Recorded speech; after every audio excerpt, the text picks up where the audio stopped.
할렐루야.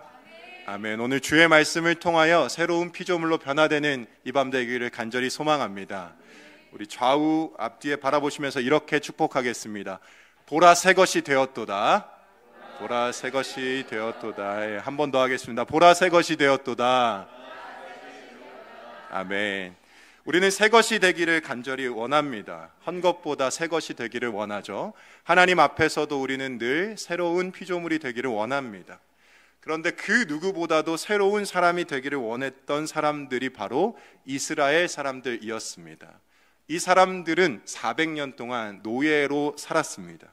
애굽, 이집트의 노예로 살면서 노예의 생각, 노예로서의 감정, 노예로서의 결단, 또 노예로서의 습관을 가지고 살다 보니까 이들은 헌 것이 되고 말았습니다. 특별히 애굽과 이집트가 여호와 하나님을 섬기는 것이 아니라 각자 다른 신들을, 수많은 신들을 섬겨왔습니다. 이스라엘 백성도 마찬가지로 노예로 살면서 하나님을 온전히 섬기는 것에는 계속해서 실패했고 그 이집트의 신들과 왕을 따라야 했습니다.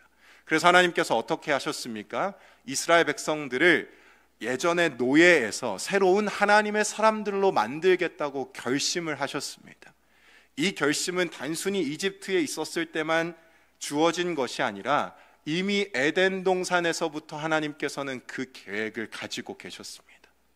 사실 성경은 그 계획이 우리의 창세 전부터 이루어졌다라고 설명하는 것입니다. 그러니까 창세 전에 삼위 하나님께서 약속하신 인간을 새롭게 하시는 역사가 에덴 동산에서, 가엘과 아벨 사건에서, 노아 사건에서, 바벨탑 사건에서, 아브라함 사건에서, 또 요셉 사건에서 계속해서, 야곱과 요셉 사건에서 계속해서 나타났습니다. 그러나 이스라엘 백성들이 노예로 팔려간 그 지점에서도 하나님은 그 약속을 멈추지 아니하시고 모세라는 한 지도자를 선택하셔서 이스라엘 백성들이 이집트에서 섬기고 있던 수많은 신들을 재앙의 대상으로 삼으셔서 10가지 재앙들을 통하여 하나님은 그들이 섬기고 있던 신 하나하나를 다 박살내셨습니다.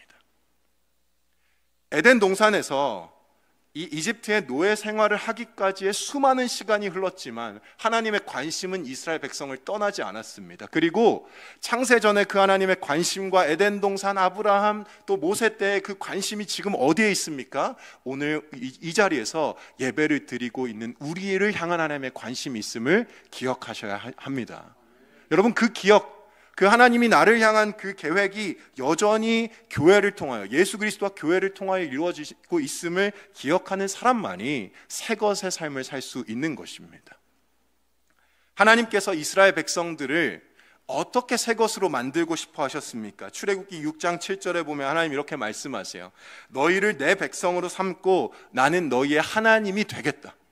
그러니까 하나님이 완전히 새로운 것으로 만드는 방식이 무엇이냐면, 이전까지는 이집트와 애굽의 소유로서의 노예였다면 이제는 하나님, 창조주, 전능자의 소유로 하나님께서 그들을 당겨내시겠다라는 것입니다.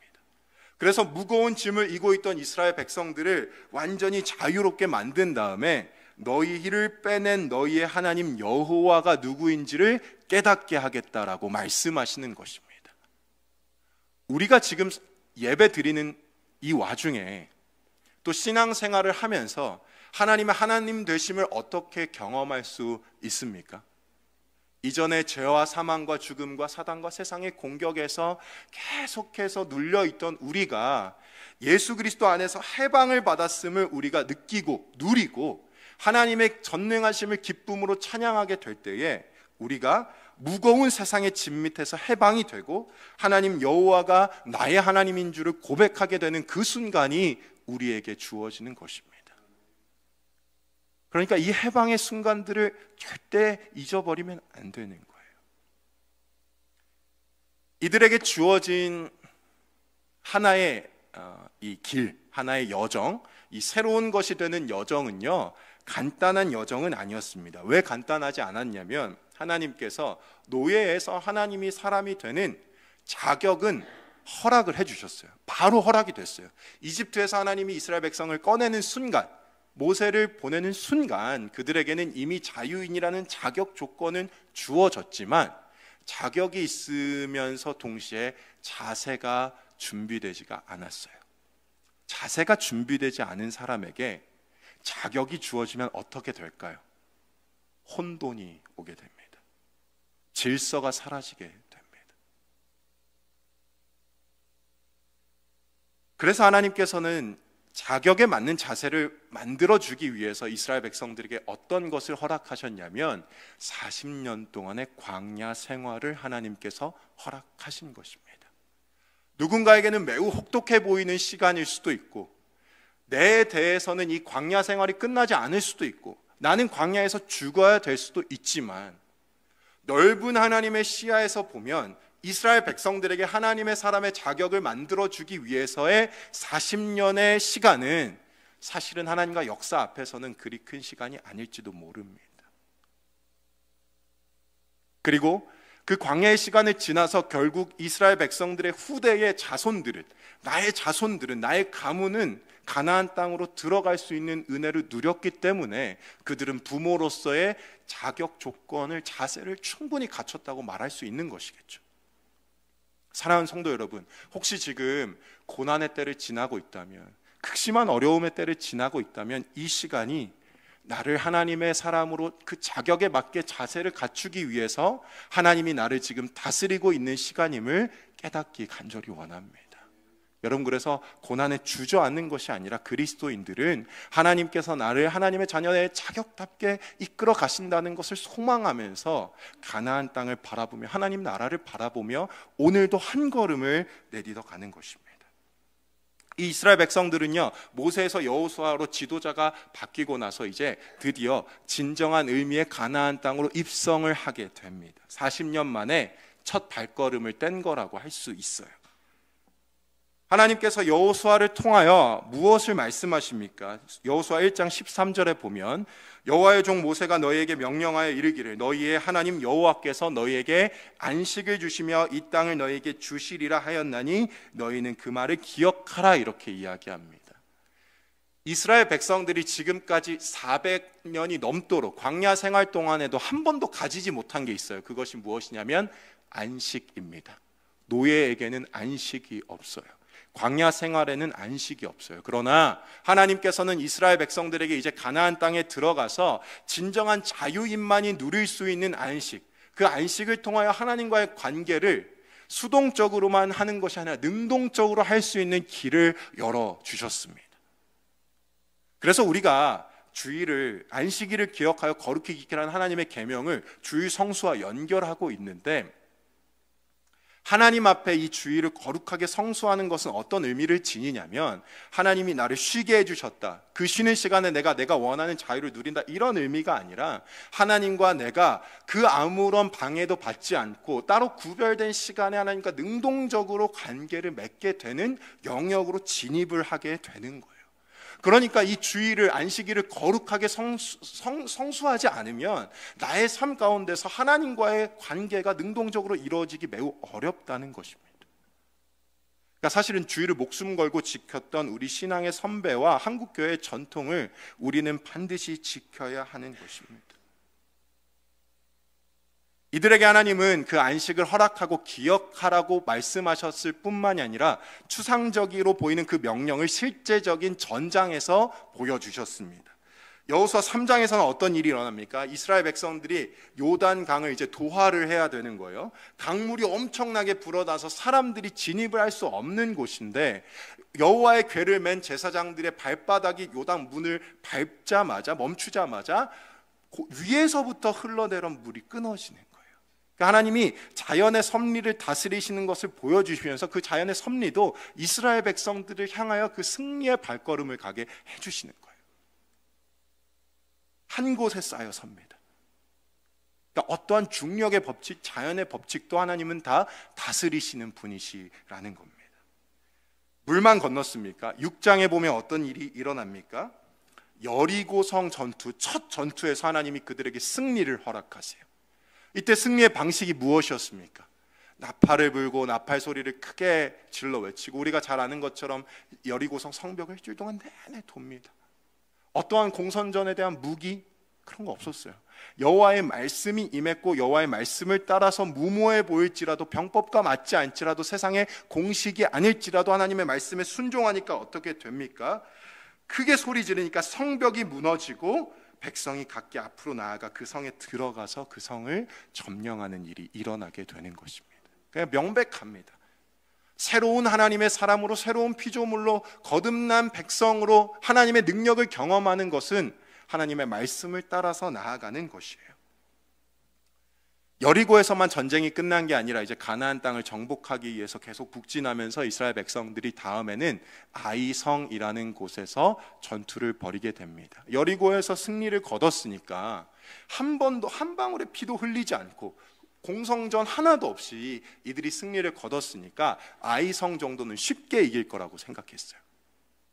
그래서 7장 4절에 보면 이제 여호수아가 이스라엘 백성 중에 정탐꾼을 딱 보내는데 이 정탐꾼들이 올라갔다 와서 이렇게 이야기해요. 2,000명에서 3,000명 정도만 보내면 우리가 저 성을 점령할 수 있다.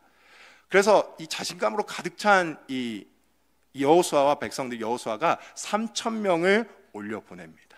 이 아이성에 12,000명, 남녀가 12,000명 정도 되어 있는 성이니까 3,000명 정도면 접수할 수 있다고 생각했는데 이거 웬일입니까? 박살이 납니다. 그래서 아이성에서 승리하지 못하고 쫓겨내려가서 골짜기까지 쫓겨내려갔는데 36명의 백성들이 죽음을 맞이하게 됩니다. 여리고에서 요단강 물이 마르고 여리고에서 이겼는데 작아 보이는 아이 같아 보이는 그 아이성은 왜 점령하지 못했을까? 이유가 있습니다. 6장 18절에 보니까 하나님께서 여리고성 전투를 할 때 이런 명령을 주세요. 함께 읽겠습니다. 너희는 온전히 바치고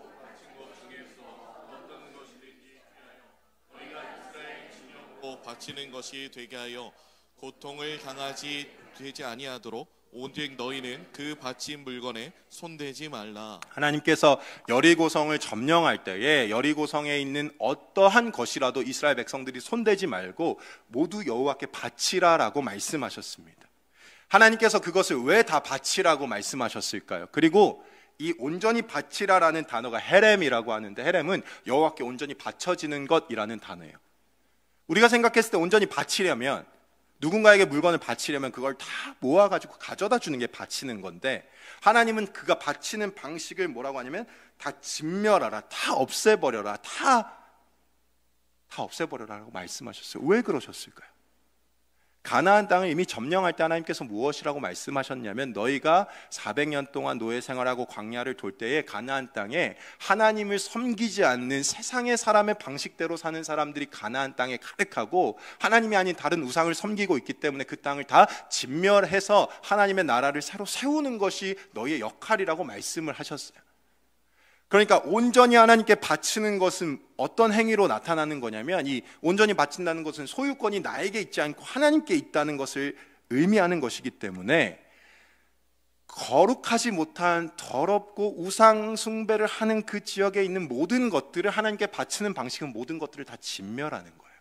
그러니까 깨끗하고 정결한 상태를 유지하기 위해서 부정한 것들을 없애는 작업을 하나님께서는 나에게 온전히 바치는 것이라고 설명하셨다라는 것입니다. 그런데 문제는 뭐예요? 7장 1절에 보면 이스라엘 자손이 온전히 바친 물건으로 인하여 범죄를 하였습니다. 모두 진멸해서 소유권을 모두 하나님께 올려드렸어야 되는데 그렇지 못한 사건이 발생하는데 여기 보면 아들 아간이라고 되어 있는데 아간이 어디 출신입니까? 유다 지파 세라의 증손 삽디의 손자 갈미의 아들입니다. 유다 지파는요 이스라엘 백성들 12지파 중에서 가장 강력한 지파 중에 한 지파예요. 그러니까 저기 지금 그리고 세라의 증손 세라 삽디 갈미는요 이게 메인스트림에 있던 지파의 사람이에요. 그러니까 이 아간이 하나님께 온전히 바쳐드려야 할 물건 중에 손을 대서 자기가 취한 사건이 일어나게 됩니다. 어떻게 될까요? 하나님께서 진노하신 거예요. 그래서 하나님의 진노의 방식이 어떻게 드러났냐면 다음에 아이성을 점령하지 못하고 패배하게 되는 결과로 나타나게 되는 것입니다.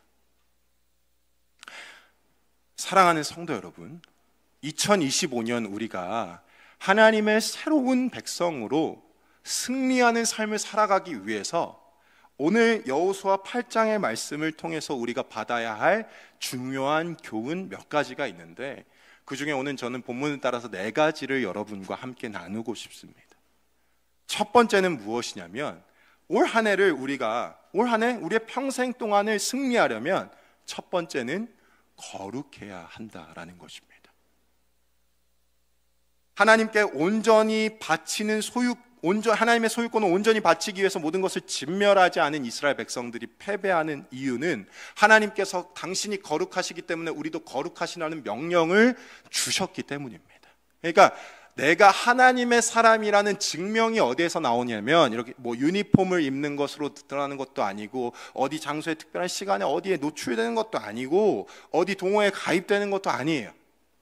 이 세상을 살아가면서 내가 하나님의 사람이라고 하나님과 나 사이에서 증명되는 것이 딱 한 가지가 있다면 그것은 바로 거룩한 상태를 유지하는 것입니다. 거룩은 문자 그대로 구별을 의미합니다. 어디로부터 구별돼야 될까요? 이스라엘 백성들은 가나안으로부터 구별이 되어야 했죠. 가나안은 우상, 세상, 악함, 죄악, 탐욕, 음란 이런 것들을 의미하는 겁니다. 그러니까 하나님의 성품과 맞지 않는 모든 것들과 우리가 구별되어야 하는 거예요. 사랑하는 성도 여러분, 그러나 세상은요 호락호락하지 않아요. 사단의 전략은 어떤 전략을 쓰냐면 교묘하게 찾아와서 거룩한 상태를 유지하지 못하는 것이 매력적인 것처럼 우리를 속입니다. 그러니까 지금 시대의 사단은 우리에게 어떻게 작동하고 있는 것 같냐면 마치 거룩을 지키는 것은 굉장히 꼴통이고 찌질하고 뒤처져 보이고 센스가 없어 보이고 시대에 맞지 않는 것처럼 그렇게 만들어요. 그러면서 거룩하지 못하지만 구별되지 않지만 세상을 즐기고 관계를 즐기고 어느 정도 적당히 타협하고 이런 것들을 통하여 성공하고 성취하는 것들이 굉장히 아름답고 멋있고 가치 있는 것처럼 만든다는 것이에요. 그러나 이런 세상 속에서 살면서 타협하는 그 지점들 가운데에 하나님의 거룩하심을 유지하지 못한다면 결국 그 삶은 죽음이고 멸망이고 심판이고 죄악이라는 것입니다. 그 멸망과 심판이 그 시점에 분명하게 드러날 수도 있고 아니면 좀 이후에 드러날 수도 있고 혹은 마지막 때에 우리가 심판받을 수도 있겠죠. 그건 하나님께 달린 거예요. 그러나 중요한 것은 구별되지 않는 삶을 살아가는 것은 결국 하나님 앞에서 성공하거나 승리할 수가 없다라는 거예요. 사랑하는 성도 여러분, 무엇과 타협하고 계십니까? 여호수아 7장 13절에는요 이 아간 문제를 처리하는 방식이 나타나는데 하나님께서 이렇게 이야기하세요. 우리 7장 13절 말씀 같이 읽겠습니다. 너는 일어나서 백성을 거룩하게 하여 이르기를 너희는 내일을 위하여 스스로 거룩하게 하라. 이스라엘의 하나님 여호와의 말씀에 이스라엘아 너희 가운데 온전히 바친 물건이 있나니 너희가 그 온전히 바친 물건을 너희 가운데서 제하기까지는 내 원수들 앞에 능히 맞서지 못하리라. 하나님이 이 아간 문제를 이렇게 처리하시는 방식이 어떠냐면 아간은 결국 죽어요. 아간의 자손도 다 죽어요. 그러니까 아간의 이름과 연결되어 있는 사람은 다 죽입니다. 무자비하다고 느껴지세요? 하나님이 기회를 줬어요. 내일 밤에 지파별로 제비뽑기를 해가지고 한 사람이 나올 때까지 계속 제비뽑기를 할 거야 라고 하나님이 이야기하셨는데 그날 아침이 되기 전에 밤에서 아침이 되는 사이에까지 하나님께서 너희 스스로를 거룩하게 하라고 말씀을 하셨어요. 그런데 아간이 나오지 않아요. 그래서 그 다음날에 계속 제비뽑기를 해서 이제 아간이 걸리게 되는 거예요. 그러니까 하나님은 거룩할 수 있는 기회를 허락을 해주세요. 거룩이 뭐냐면 구별이고 구별이 뭐냐면 내 안에 내 삶 가운데 내가 보는 것, 먹는 것, 입는 것, 만지는 것, 가는 것, 누리는 것, 내 지금 이 오감으로 하고 있는 몸으로 하고 있는 모든 행동 중에서 하나님의 성품과는 맞지 않는 모든 것들을 내 삶에서 구별을 해내야 된다라는 거예요. 쉽지 않습니다. 왜냐하면 그것은 굉장히 매력적이기 때문이에요. 자극을 주기 때문이에요. 쾌락이 있기 때문이에요.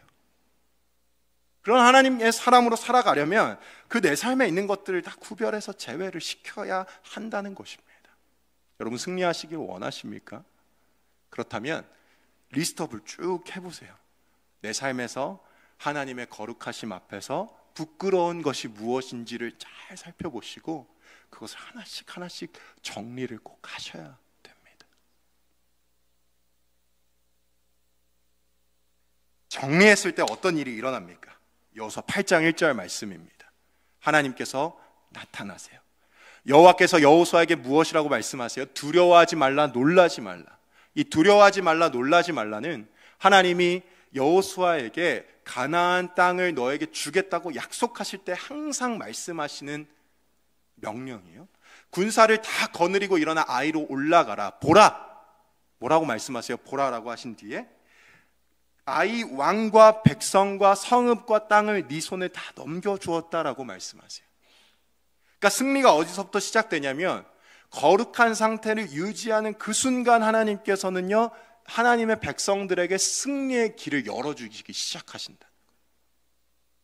우리 이걸 경험해야 되는 거예요. 그런데 하나님께서 그것을 보여주실 때에 하나님의 승리를 누릴 수 있는 사람은 어떤 자세가 필요하냐면 3절에 보니까 이렇게 됩니다. 이에 여호수아가 일어나서 군사와 함께 아이로 올라가려고 하여 3만 명을 뽑습니다. 여호수아가요, 보세요, 졌어요. 패배를 했잖아요. 하나님의 음성이 들렸잖아요. 근데 한 번에 이렇게 탁 일어날 수 있을까요? 여리고성에서 신나게 싸워서 이겼어요. 그랬는데 여리고성에 이겼을 때 아이성에서 졌어요. 그러면 아이성을 치기 전에 하나님께서 아간이라는 한 사람을 통하여 일어난 모든 범죄를요 죽이기까지, 아간의 모든 것을 죽이기까지 승리가 오지 않는 것을 경험을 했어요. 그러면 찝찝하지 않을까요? 진짜 이길 수 있을까? 거룩함을 유지하려고 구별하려고 하면 이길 수 있을까? 다른 세상의 방식이 필요한 건 아닐까? 지금이라도 공성전 무기를 사와야 되는 게 아닐까? 그런데 여호수아는 그렇게 하지 않아요. 3절에 보니까 뭐라고 합니까? 여호수아가 일어납니다. 일어나요. 승리하는 두 번째 특징이 무엇이냐면, 승리를 가져오는 승리 방정식의 두 번째 요소는 무엇이냐면 여러분들 신뢰입니다. 거룩을 유지하는 사람들이 하나님께로 기회를 부여받았을 때 하나님을 신뢰해야 되는 거예요. 근데 여호수아는 그 신뢰를 어떻게 보여줍니까? 일어나요. 우리가 세상 가운데 살면서 어떻게 하나님의 뜻대로 다 살 수 있겠어요? 죄인된 한계와 연약한 우리의 상태를 우리는 매일 느끼잖아요. 안 된다는 것을 너무 처절하게 느끼게 되잖아요.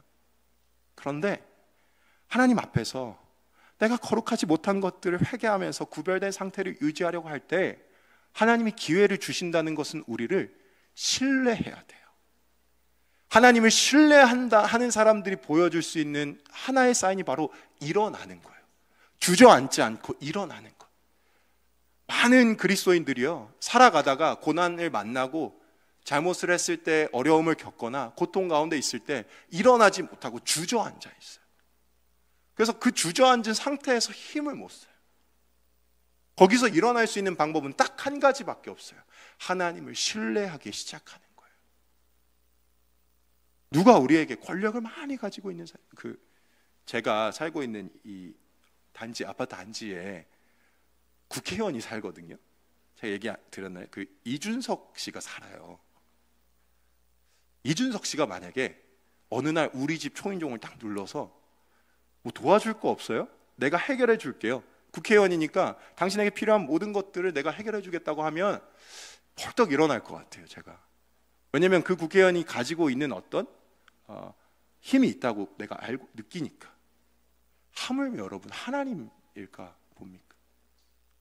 하나님께서 우리를 천지를 창조하시고 우리를 만드시고 다스리시는 하나님께서 다시 한번 기회를 주시고 그 길로 가라고 하셨을 때에 우리가 하나님을 신뢰해야 하고, 그 우리의 신뢰는 일어나는 것에서부터 시작이 되는 거예요. 사랑하는 성도 여러분, 일어나시기 바랍니다. 일어나야 돼요. 주저앉지 마세요. 일어났어요. 그래서 하나님께서 하나님을 신뢰하는 사람에게 하나님이 무엇을 주시냐면요, 이 본문에서는요, 지혜를 주세요. 하나님을 신뢰하는 사람에게 하나님은 그 문제를 해결할 수 있는 정확한 방법이 무엇인지를 제시해 주시거든요. 그래서 어떻게 되냐면 여호수아에게 지혜를 주셔서 그들에게 명령하여 이렇게 이야기하죠. 성읍 뒤로 가서 성읍을 향하여 매복하되 너무 멀리하지 말고 다 스스로 준비하라 이렇게 합니다. 하나님 주신 전략이 어떤 거냐면 너희가 올라갔다가 박살나서 내려왔으니까 너희의 진영 가운데 3만 명이 이제 출격을 하는데 3천 명에서 10배죠. 총 공격을 하는데 진영에서 아이성이 보이지 않는 곳에서 삥 둘러가서 아이성 뒤쪽에 매복을 하는 거예요.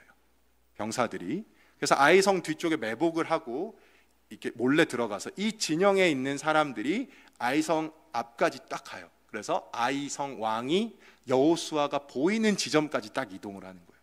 그래서 공격을 딱 하다가 갑자기 물러나라는 거예요. 이 아이성 사람들은 이미 이스라엘 백성들을 한번 이겨봤기 때문에 갔다가 지는 척하고 도망가면 진멸하라고 따라 나올 거 아닙니까? 그럼 이렇게 따라 나올 때 아이성 뒤쪽을 매복하고 있는 군사들이 아이성으로 들어가서 그 성을 점령하라는 거예요. 그러면 이 중간에 있는 아이성의 군사들이 앞으로 막 쫓아가다가 뒤에 보니까 내 성이 다 함락되게 생겼어요. 그럼 어떻게 할까요? 다시 뒤로 돌아갈 거 아닙니까? 그때에 끌고 나왔던 이 군사들이 그 뒤에서 이 아이성 군사들을 쳐서 진멸하라고 하나님께서 지혜를 주시는 거예요. 하나님을 신뢰하고 일어나는 사람에게는 하나님이 이길 방법을 알려주시는 거예요. 그것은 세상의 공식이 아니에요. 세상이 알려주는 뻔한 방식이 아니에요. 어느 순간부터 우리도요, 세상이 갖추는 이 공식이라는 게 신이 되어 있어요. 공부를 열심히 하는 이유가 무엇입니까? 아이들에게 공부를 열심히 시키는 이유가 뭘 배워서 어떤 학교에 가서 어떤 직업을 가져서 누구랑 결혼을 하고 이러면 그 세상에 공식이라는 게 있는 거예요. 근데 우리도 모르는 거예요. 이 공식이 이미 신이 되어 있다는 것을 우리도 모르는, 이 공식이 우상이라는 걸 모르는 거예요. 하나님이 그 공식대로 일하시는 분이 아니에요. 만나와 메추라기는 무엇을 의미합니까? 세상의 방식이 아니라 하나님께서 공급하시는 방법이 있다는 거 알려주는 거잖아요. 여호수아도 마찬가지. 하나님을 신뢰하는 사람은 하나님으로부터 그 지혜를 공급받아서 하나님의 방식대로 길을 가야 되는 것이죠. 어떻게 됐습니까? 승리하는 거예요. 근데 또 승리할 때 결정적인 여호수아의 태도 하나가 나옵니다. 여호수아 8장 18절에 보니까 세 번째 우리가 갖춰야 될 자세가 있는데 18절도 우리 같이 읽겠습니다. 여호와께서 여호수아에게 이르시되 을 들어 아이를 가리키라. 내가 이 성읍을 내 손에 넘겨주리라. 여호수아가 그의 손에 잡은 단창을 들어 그 성읍을 가리키니. 이렇게 하는 거예요. 이제 쭉 끌고 나와요. 지는 척하면서 쭉 끌고 나오고 매복하는 군사가 아이성을 다 점령해서 아이 이제 군사들이 다시 돌아가려고 할 때 그 뒤를 치면서 여호수아가 단창을 들고 쫙 하는 거예요. 단창을 들고 쫙 하는 거예요. 하나님이요, 여호수아가 단창을 들어서 아이를 가리키라고 말씀하시니까 그 하나님의 말씀에 그대로 따라가는 거예요. 이 하나님의 말씀에 그대로 따라가는 것을 우리는 두 글자로 무엇이라고 부릅니까? 순종이라고 불러요. 그러니까 거룩함을 유지하고 구별된 사람들이 하나님을 신뢰해서 다시 일어나고 그리고 하나님께서 말씀하시는 대로 순종할 때에 비로소 그때의 승리의 역사가 시작되는 거예요. 그런데 여호수아의 순종의 특징이 있어요. 하나님이 말씀하셨을 때 여기서 끝난 게 아니에요. 제가 이거는 직접 보고 싶어가지고 여러분들이랑 자막을 안 드렸는데 오늘 말씀 26절을 한번 보세요. 8장 26절 찾아보실 수 있겠어요? 성경에서 제가 읽어드릴게요. 여러분 있으시면 같이 읽으세요. 성경책 26절 시작. 아이 주민들을 진멸하여 바치기까지 여호수아가 단창을 잡아 든 손을 거두지 아니하였고. 여호수아의 순종의 특징이 무엇입니까? 단창을요 거두어 드리지 않아요. 그러니까 순종을 하는데 여호수아는 언제까지 한다? 진멸할 때까지 끝까지 순종했다라는 거예요. 많은 그리스도인들이요 어떻게 하냐면 순종을 하려고 하는데 하다가 안 되면요 그냥 포기해버려요. 순종을 하다가 이거 힘들고 어려운데 귀찮은데 중간에서 포기해버려요. 그러니까 끝까지 승리를 못하는 거예요. 제가 이 안 좋은 습관이 있어요.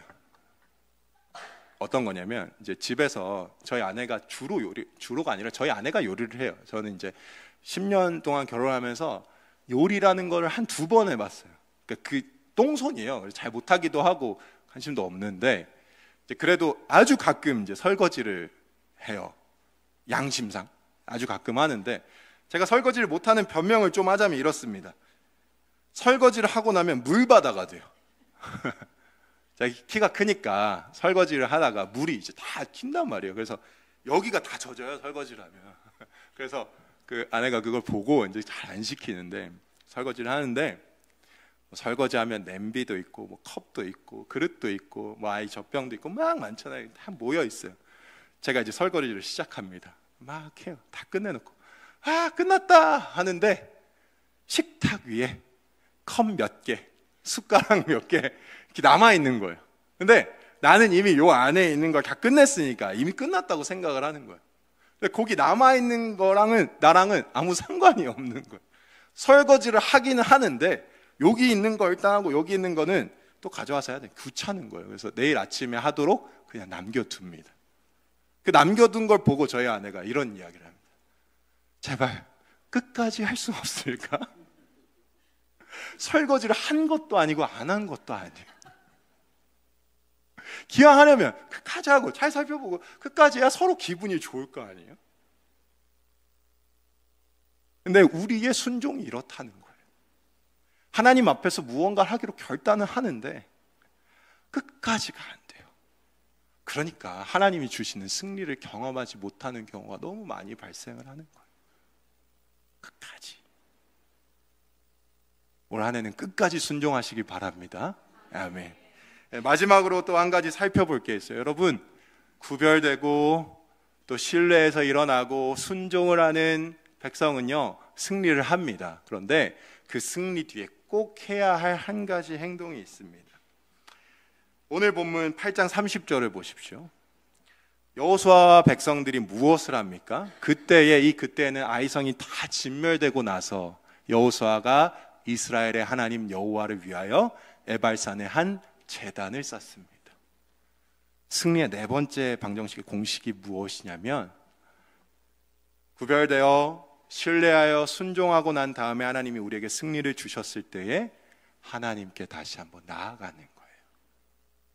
그러니까 이게 나의 힘과 능력으로 되었다고 내가 교만해지는 것이 아니라 모든 것이 다 하나님의 것입니다라는 고백을 하는 사람만이, 겸손하게 주님 앞으로 나아가는 사람만이 온전한 승리를 계속해서 유지해 나갈 수 있다라는 것입니다.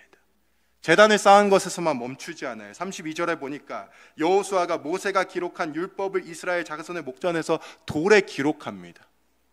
그러니까 하나님께 나아가는데, 제단을 쌓는데, 예배를 드리는데 추상적인 행위에서 끝내지 않고 말씀을 돌에 기록을 합니다. 그러니까 하나님께서 우리에게 허락하신 이 말씀이 나를 이끌어가야 한다는 사실을 다시 한번 거기서 기억을 하는 거예요.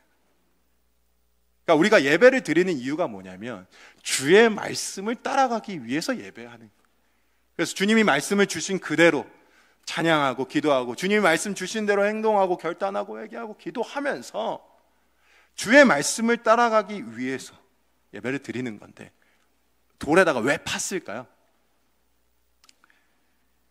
잊지 않기 위해서. 모세의 율법이 주어졌지만 그 율법을 삶 속에서 계속해서 기록하고 파내고, 이거는요 말씀을 인이 박힐 때까지 계속해서 반복 숙달하는 거예요.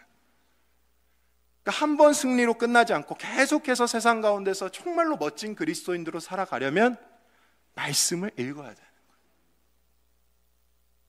그래서 올 한 해는요 우리가 정말 이 말씀을 나의 삶 속에서 꾸준히 잘 읽을 수 있도록 여러분 우리의 마음에 잘 새겼으면 좋겠습니다. 그래서 구체적으로 성경 1독을 하시면 좋겠고, 1독을 못 하시면 이번 달에는 내가 여기 한 장은 끝낸다, 여기 한 성경은 끝낸다, 이번 주에는 여기 한 권은 내가 봐야겠다, 이렇게 결단하시고 읽으셨으면 좋겠어요. 사실 성경 읽기가 쉽지 않거든요. 저 같은 경우도 한 5장 보면은 너무 피곤해요. 안 피곤하기 위해서 막 별짓을 다 하는데, 뭐 여러 가지 버전의 성경도 있고 여러 필사도 해보고 하는데, 제일 좋은 방법은 무식하게 읽는 거예요. 그냥 시간을 정해놓고 이 시간, 야 영화도요, 영화관에서 끝날 때까지 안 나가잖아요. 그러니까 이것도 시간을 정해놓고 이 시간만큼은 내가 죽어라고 읽는다 이렇게 하고 읽으면 좀 읽힙니다. 무식하긴 한데 제 방법이. 중요한 것은 무엇이냐면 올 한 해 계속해서 승리하시려면 주님의 말씀을 우리의 삶 속에 기록해야 한다라는 것입니다. 기록에만 끝내지 마세요. 34절 여호수아가 율법책에 기록된 모든 것대로 축복과 저주하는 율법의 모든 말씀을 낭독합니다. 기록하는 것도 좋은데 그게 삶 속에서 구현이 돼야 돼요. 말씀이 내 입에서 달달달달달 나와가지고 내가 선택하는 모든 것들의 앞길을 밝혀주어야 한다라는 것입니다. 말씀을 맺고자 합니다. 오늘 여호수아 8장 말씀을 통하여서 하나님은 이스라엘 백성들이 아이성 점령에 실패했지만 다시 한번 성공하는 방식을 보여주시면서 우리의 삶에서 우리도 그리스도인들로서 살아갈 방법을 제시해 주시는 거예요. 어떻게 하면 2025년 승리할 것인가? 승리의 방식은 어떻게 구성되어 있는가? 첫 번째, 구별된 상태로 거룩함을 유지하는 그 상태를 우리 잘 유지를 했으면 좋겠습니다. 내 안에 죄악이 있다면요, 빨리 끊어버리세요. 내가 아간이 되지 않게, 나의 가족이 아간의 가족이 되지 않게. 두 번째, 하나님 여호와 하나님을 신뢰하십시오. 일어서세요. 주저앉지 마시고 하나님께서 주신 약속의 말씀을 바라보면서 다시 한번 일어나시기 바랍니다. 세 번째, 순종하셔야 됩니다. 순종은 근데 어디까지? 끝까지 해야 되는 거예요. 단창을 쫙 들어라, 거기서 끝나는 것이 아니라 진멸할 때까지 들고 있었다니까요. 하나님의 말씀이 이루어지는 그 순간까지 순종의 길을 포기하지 마십시오. 네 번째, 예배와 말씀의 길을 끝까지 가셔야 됩니다. 4개, 구별, 신뢰, 순종, 말씀. 따라해 볼까요? 구별, 신뢰, 순종, 말씀. 근데 문제는 4개가 안 돼요. 이거 모르는 분 계세요?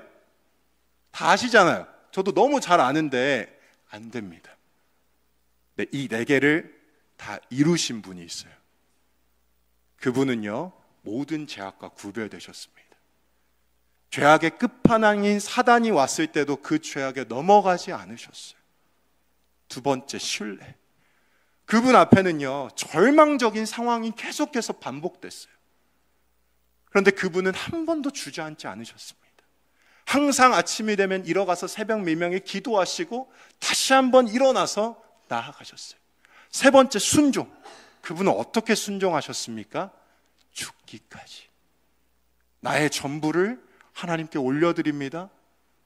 십자가에서 죽기까지 순종하셨습니다. 네 번째, 말씀. 그분은요, 말씀이 육신이 되어 이 땅에 오셨고 육신으로 십자가 지시고 부활하신 이후에 예수의 영이신 성령께서 그 말씀을 교회를 세우게 만드셨어요. 그분은 말씀 그 자체셨어요. 누구십니까? 예수 그리스도. 이 예수 그리스도를 바라보는 것이 그래서 중요한 거예요.